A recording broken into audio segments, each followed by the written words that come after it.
Today, we are going to be going over the top 10 most overhyped cards right now in college football 25. Now, what determines what is an overhyped card in the game? To me, it's really two factors. One, it's a card that's just going for a whole bunch of coins that's it's just not worth the price. Like the production you're going to get from him compared to other guys on the market, it's just not worth it.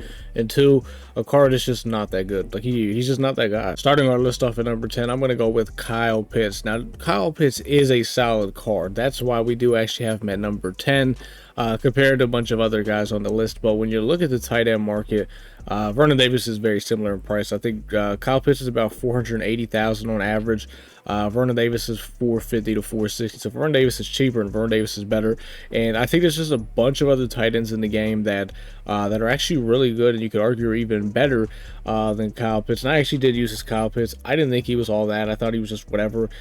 So I would have to say this Kyle Pitts card is pretty overhyped. Number 9, Charles Woodson. I remember when this card was about to come out, everybody was going crazy, and then he came out, and then they dropped another corner, and then they kept dropping more corners, and they were all just kind of better than Charles Woodson. Charles Woodson's biggest problem is he's a 96 overall with 94 speed. I mean, don't get me wrong, his man coverage and zone are really good, but Charles Woodson is like 800,000, and there is a ton, and I mean a ton of corners in this game that are just straight up better than Charles Woodson. So pretty disappointing, because this card was, I remember we all saw it in the catalog when it was like, oh my god, this is the guy we get for the legend set, and he's overhyped. Number 8, Alpha Khan. We're going to stay with the corner position. So Alpha Khan, I was actually pretty excited to use this card because I use this card, but I ended up getting rid of him, and his stats look really good. 95 speed, 6'1", really good man, really good zone, really good press. Player rec is really, really low, which I think that's what this card's downfall is, in my opinion.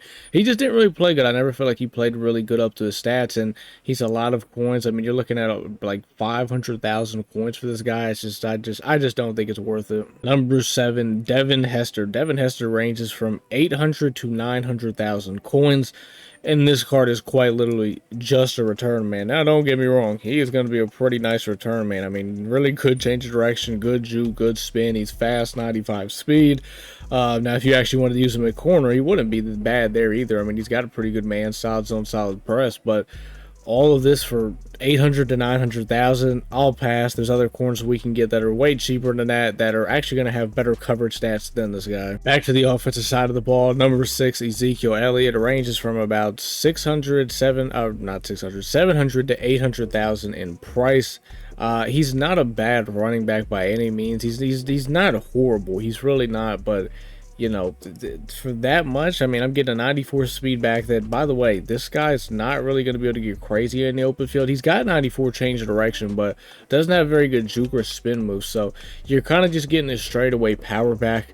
And we all know in this game, I mean, don't get me wrong, power backs run really hard in this game. They do. Like, they're very hard to break down. It's not fun to play against them, but you look at a Reggie Bush who can already break tackles, and he can do anything he wants in the open field.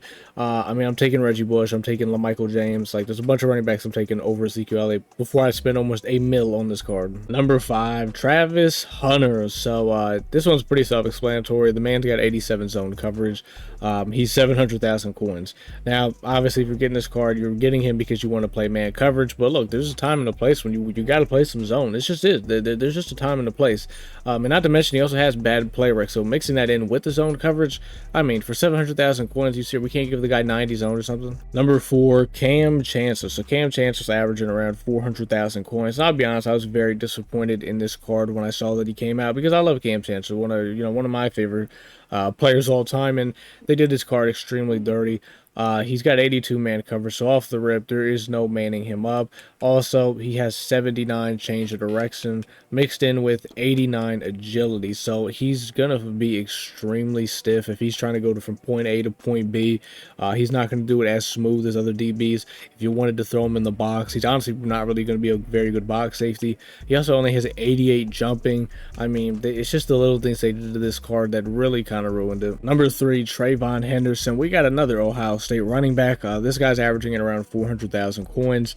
For a 95 overall to only have 93 speed, 93 excel, I mean, it's just kind of a crime. And you just got to compare it to all the running backs in the game. There's at least I could say 5 running backs off the top of my head, maybe even more than that are better than this guy, that are just relative to the same price. Which is, I mean, like, if you're getting this guy, look, I'm not saying this card's gonna be bad. It's just this card. It really just comes down to what his price is and what the other running backs are on the market. It's just this guy is gonna be at the bottom of the list. Number 2, Brian Dawkins. What they did to this Brian Dawkins card is an absolute crime. I mean, they gave a 95 overall, 92 speed. He averages 300,000 coins, which even that is way too high. He also has 88 change of direction. That for a DB to not even have 90 change of direction, I mean, he's 92 speed at 90. Why would you want to pay for a 92 speed 300,000?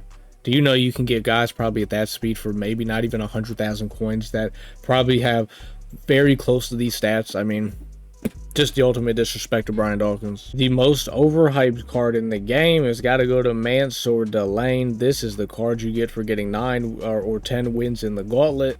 He is the most expensive card in the game, 1 million coins, and the man's got 85 zone coverage. That's pretty much what it is for me. I mean, the 85 zone coverage, I mean, come on. That's just not going to work here. That's pretty much my list, though, for the most overhyped cards right now in College Football 25. If you guys agree with this list, man, let me know down in the comments. If there's anybody that you think that shouldn't have been on this list, or maybe someone that we left out that should be on this list, you guys can also comment that down below. That's pretty much all I got for this one, though, man. If you guys did enjoy this video, drop a like, and if you're not subbed to the channel, man, sub to the channel. Lots of more College Football 25 content on the way. Until the next time, man, I'll see y'all in the next one.